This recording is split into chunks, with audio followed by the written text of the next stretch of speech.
Según o historiador Leonardo Rasmein, o valor que casa de torto tem hoje em dia não é somente o que gasta para trabalhar, sino também a história que vai perder.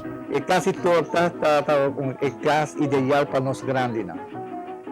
Está trabalhar de lodo, com palo de cabuche, furar com lodo, mas está um caso na Aricoc tem casa boa, na Sabaneta tem outro, mas tudo casa na água baixa boa, na nova se conservar. Na pia de Amanota Ribeiro de Aricoc, tem restaurado 2 tesouros de gerência urbana. 2 de alguma decena de casa torto, ou para fuerte, me meio de nossa natureza. Lo que mais está resaltar, está como está traje e casa aqui. É uma procedura complicada, que em certo grado está varia de afã para perfeição. Está usa clavo de las 6 e palo de mondi, por exemplo, de cuiji.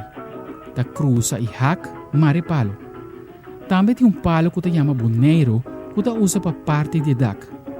Tem época de casa torto, não estava a existir importação de material de construção.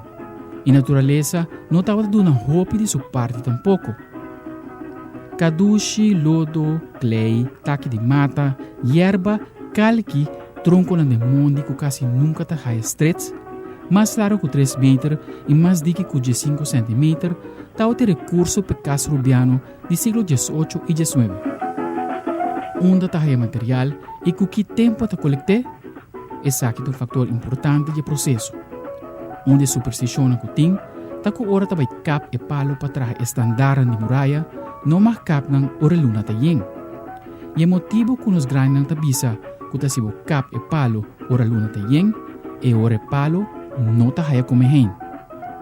Hoje em dia não tem dúvida de o valor que casa de torto tem para nossa história, lo que cita que incertidumbre está em uso do século XXI.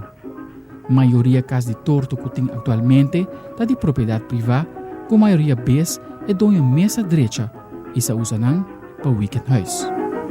Aldrich Werleman, Notícia Buenas Noches.